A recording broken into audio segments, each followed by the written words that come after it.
السلام علیکم ایوریون، دس از می راجیہ منیر۔ تو ناظرین، آج کل ہم جواد احمد کا جو انٹرویو ہے بہت زیادہ وائرل ہے۔ ریحان طارق کے ساتھ جو بھی انٹرویو ہے وہ بڑا کنٹروورشل گیا۔ کچھ چیزیں ہیں، ایک چھوٹا سا تجزیہ پیش کرنا چاہوں گی۔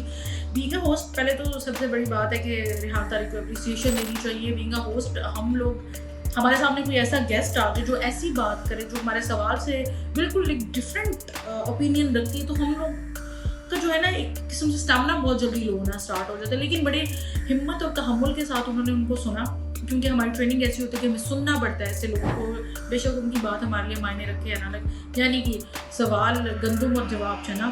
جواد احمد صاحب نے بھی پورے پوڈ کاسٹ میں یہی کیا ہے، اور کچھ 3-4 انگریزی کی ٹرمز یا سوشلزم، مارکسزم اور کیپٹلزم سیکھ کے آگے بڑے ایسا لگ رہا تھا کہ وہ پوڈ کاسٹ میں کم اور کسی کلاس روم میں بیٹھ کے لوگوں کو زیادہ سکھا رہے ہیں۔ گفتگو وہ ہونی چاہیے جو عام فہم انسان کی سمجھ میں بھی آ جائے، کلیم ہے ایزیلی اس کو سمجھ سکے۔ تو خیر، سب سے پہلے پوڈ کاسٹ کے حوالے سے بات کرتے ہیں۔ آپ نے جس لینگویج کا استعمال کیا، یا جو آپ کے ایک باڈی لینگویج تھی، آپ کا جو ایک لب و لہجہ تھا، جواد احمد صاحب، سوری ٹو سے، یہ بالکل بھی ایک لیڈرز کا نہیں ہوتا۔ جنہوں نے لیڈرز بننا ہوتا ہے ان کے اندر بڑا صبر ہوتا ہے۔ وہ کل کو جیل میں بھی جا سکتے ہیں، وہ کل کو بڑی ایسی چیزیں برداشت کر سکتے ہیں، بڑی بڑی تنقید برداشت کر سکتے ہیں۔ تو کیا کل کو اگر آپ کسی لیڈر بننے کے خواب اگر آپ دیکھ لیں، اگر آپ بن جاتے ہیں، تو اگر کل کو کوئی آپ کو تنقید کرے گا یا آپ کے برے کے اوپر کوئی آپ کو کہے گا کہ آپ صحیح نہیں کرے، تو کیا آپ اس کو اسی طرح سے ٹریٹ کریں گے جیسے آپ نے لوگوں کو بیٹھ کے کیا اور لوگوں کو آپ نے جاہل کہہ دیا؟ اگر کسی نے آپ کو مشورہ بھی دیا اور کسی کی آپ نے حوصلہ شکنی کی، اگر کسی نے آپ سے سوال کیا تو آپ نے کہا یہ تو مجھے تو اس کا ووٹ نہیں چاہیے، مجھے تو یہ نہیں چاہیے، مجھے تو وہ نہیں چاہیے، آپ سیاست پھر کس لیے کر رہے ہیں؟ آپ بھی تو طاقت کے لیے سیاست کر رہے ہیں، آپ بھی تو کرسی کے لیے۔ بینگ اے جرنلسٹ، کوئی بھی جرنلسٹ کسی کے انٹرسٹ کے اوپر بات نہیں کرے گا۔ اگر میں اپنی صاحب کی بات کروں، میں تو ہمیشہ ہر اس شخص کو، ہر اس حکومت کو اپریشیٹ کروں گی جو پاکستان کے لیے کام کرے۔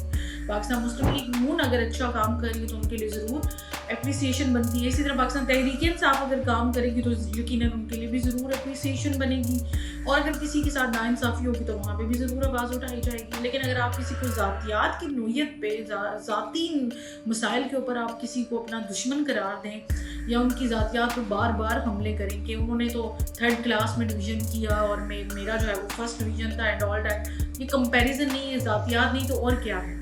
پھر آپ ایک عورت کے ساتھ جب آپ بات کرتے ہیں اور آپ ان سے اتنا مس بہیو کر لیتے ہیں، عمران کی بیوی یہ برقع پہنتی ہے، آپ کیوں نہیں پہنتی، آپ یہ وہ فلان، اس طرح کی آپ کو لگتا ہے کہ آپ کو اس طرح کی نوعیت کے سوال کرنے چاہیے؟ اور اوپر سے آپ کہتے ہیں کہ لوگ اگر مجھ سے ایسے سوال کریں گے تو میں تو ان کا تھپڑ ماروں گا۔ میں تو صرف آپ معاشرے کو سکھانے ہیں تو پھر آپ معاشرے کو اچھے سے سکھائیں نا۔ آپ اس طرح کے الفاظ، اس طرح کا بیہیویئر آپ جو کوٹ کر رہے ہیں، آپ کو کیا لگتا ہے آپ کو دیکھنے والے لوگ آپ سے انسپائر ہوں گے؟ وہاں پہ بیٹھے جتنے بھی لوگ ہیں وہ آپ سے انسپائر نہیں ہوں گے۔ عوام میں اتنی عقل ہے، عوام میں اتنا شعور ہے کہ انہوں نے صحیح کو صحیح بھی کہنا ہے اور غلط کو غلط بھی کہنا ہے۔ ان کو پتہ ہے کہ آپ اس وقت کہاں پہ کھڑے ہیں۔